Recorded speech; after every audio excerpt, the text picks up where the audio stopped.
गजा में 4 रोजा जंगबंदी का पहला दिन, मुआहदे पर अमल दरामद शुरू। इसराइल ने खवातीन और बच्चों समेत 39 फलस्तीनियों को रिहा कर दिया। हमास ने 13 इसराइलियों समेत 24 कैदी रिहा किए थे। नवाज शरीफ चौथी बार वजीर आजम बनने जा रहे हैं। ख्वाजा आसिफ का सियालकोट में वर्कर्स कन्वेंशन से खिताब, कहा नवाज शरीफ का सियासी कैरियर खत्म करने के लिए मुकदमात बनाए गए। नवाज शरीफ की बीवी बिस्तर मर्ग पर थी, लेकिन बात नहीं करवाई गई। आज कहते हैं चेयरमैन पीटीआई की बेटों से बात नहीं कराई जा रही।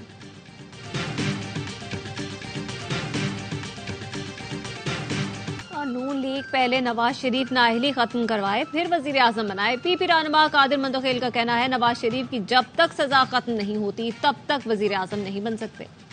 कोई लड़ाई नहीं, कोई इख्तिलाफ नहीं। पीपल्स पार्टी ने आसिफ अली जरदारी और बिलावल में इख्तिलाफात की तरदीद कर दी। तर्जुमान पीपल्स पार्टी फैसल करीम कुंडी ने बताया बिलावल भुट्टो का दौरा दुबई पहले से तय था। आसिफ जरदारी पहले भी कह चुके हैं बिलावल सियासत सीख रहे हैं। सियासत रोजाना की बुनियाद पर सीखी जाती है। बिलावल भुट्टो वापस आएंगे और यौम तासीस जलसे में शिरकत करेंगे। बोले पीपी पंजाब के दोस्तों को पंजाब इंतजामिया से मुतालिक तहफ्फुजात हैं। नवाज शरीफ को जो सहूलतें मिल रही हैं वो सबके सामने हैं। चौधरी मंजूर को भी शिकायत हैं, उनके भाई के खिलाफ गलत मुकदमात बने। आसिफ जरदारी को तहफ्फुजात से आगाह किया था। उन्होंने कहा था कि कुछ वक्त में मैं बात करूंगा।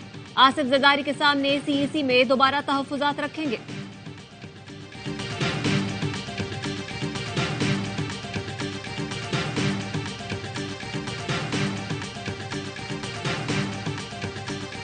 वज़ीर आज़म की ज़ेरे सदारत SIFC की एपिक्स कमेटी का इजलास, आर्मी चीफ समेत अस्करी और सिविल हुकाम शरीक हुए।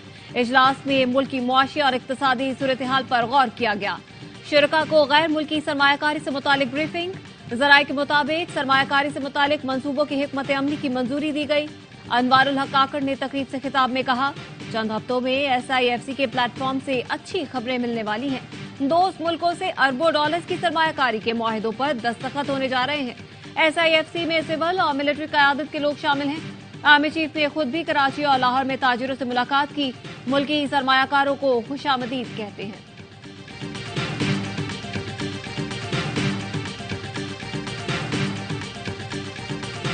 Army chief general Syed Asim Munir से इमाम काबा की मुलाकात, बाहिमी दिलचस्पी के उमूर पर तबादला ख्याल किया गया।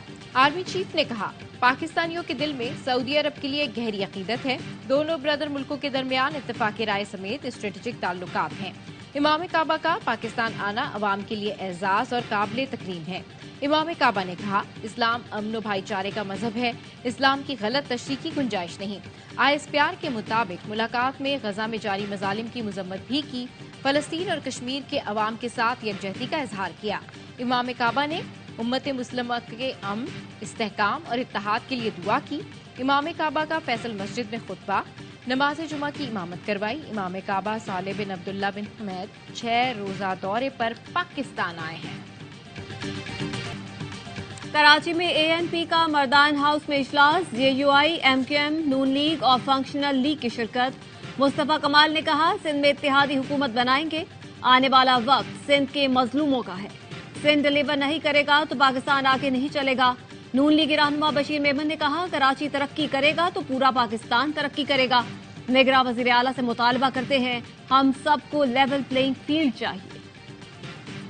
मुझे जमानत दी जाए। चेयरमैन PTI ने 190 मिलियन पाउंड केस में जमानत बहाली के लिए सुप्रीम कोर्ट से रुजू कर लिया।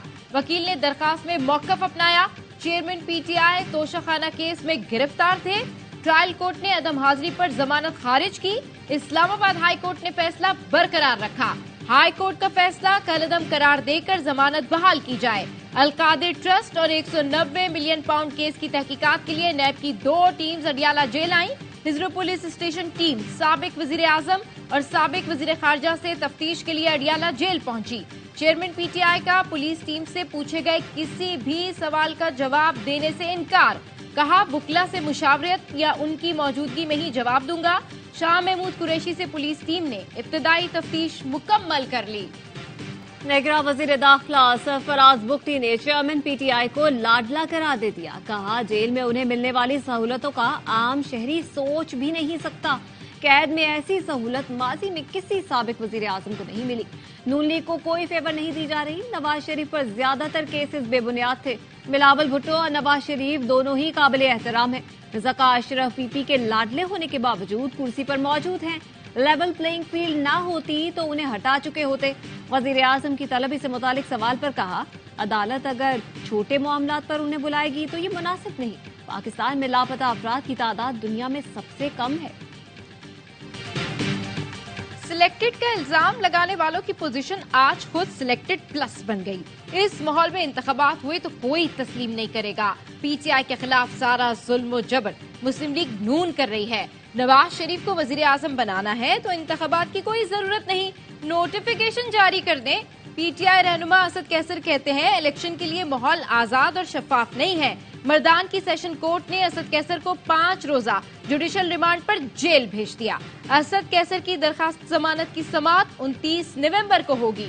बल्लेबाजों का पसंदीदा format Abu Dhabi T10 league का 7वां सीजन 28 नवंबर से आ रहा है।